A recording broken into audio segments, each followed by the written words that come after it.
નમસ્કાર વિદ્યાર્થી મિત્રો, આ વિડીયોમાં આપણે ઓક્ટોબર મહિનામાં લેવાનાર એકમ કસોટી વિશેની સંપૂર્ણ માહિતી મેળવીશું, જેમાં પરીક્ષા કઈ તારીખે હશે, કયા વિષયની પરીક્ષા હશે અને વિષય પ્રમાણે અભ્યાસક્રમ શું શું છે.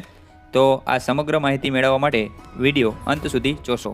અને હા, વિડીયો ગમે તો લાઇક કરજો, અન્ય બીજા વિદ્યાર્થીઓને શેર કરજો, તેમજ ચેનલને સબસ્ક્રાઈબ કરવાની બાકી હોય તો ચેનલને સબસ્ક્રાઈબ કરી અને બેલ આઇકન દબાવી દેજો. તો ચાલો વિડીયોની શરૂઆત કરીએ. Subscribe now and press the bell icon. Never miss an update. October માસમાં ધોરણ 3 થી 8ના વિદ્યાર્થીઓ માટે જે સામાયિક કસોટી એટલે કે એકમ કસોટી જે લેવાનાર છે તેની ઓફિશિયલ જાહેરાત થઈ ગઈ છે. ઓક્ટોબર માસમાં ધોરણ 3 અને 4માં પર્યાવરણની કસોટીઓ લેવાશે, ધોરણ 5માં પર્યાવરણ અને ગણિતની કસોટી લેવાશે, જ્યારે ધોરણ 6 થી 8માં ગણિત, વિજ્ઞાન અને સામાજિક વિજ્ઞાન વિષયની કસોટીઓ લેવામાં આવશે. આ પરીક્ષા માટેની તારીખ છે 27 થી 29 ઓક્ટોબર અને આ પરીક્ષાના પેપર વિદ્યાર્થીઓને 26/10/2020ના રોજ મળી જશે. એ સિવાય 26/10/2020ના રોજ GCRTની ઓફિશિયલ વેબસાઇટ ઉપર પણ તમામ પેપરો છે તે ઉપલબ્ધ થઈ જશે.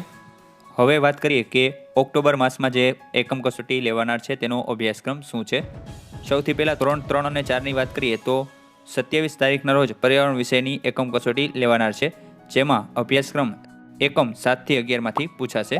ત્યારબાદ ધોરણ 5ની વાત કરીએ તો 27 તારીખના રોજ પર્યાવરણ વિષય હશે, જેમાં એકમ 6 થી 9માંથી પૂછાશે, તેમજ 28 તારીખના રોજ ગણિત વિષય, જેમાં પ્રકરણ 3 થી 6માંથી પૂછાશે. ધોરણ 6ની વાત કરીએ તો 27 તારીખના રોજ વિજ્ઞાન એકમ 5 થી 7, 28 તારીખના રોજ ગણિત એકમ 3 થી 6 અને 29 તારીખના રોજ સામાજિક વિજ્ઞાન પ્રકરણ 14, 4 અને 10માંથી પૂછાશે.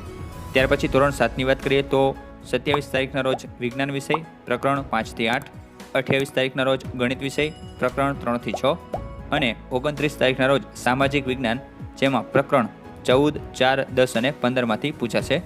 ધોરણ 8ની વાત કરીએ તો 27 તારીખના રોજ વિજ્ઞાન વિષય પ્રકરણ 5 થી 8, 28 તારીખના રોજ ગણિત વિષય પ્રકરણ 3 થી 6 અને 29 તારીખના રોજ સામાજિક વિજ્ઞાન વિષય પ્રકરણ 5 થી 8માંથી પૂછાશે.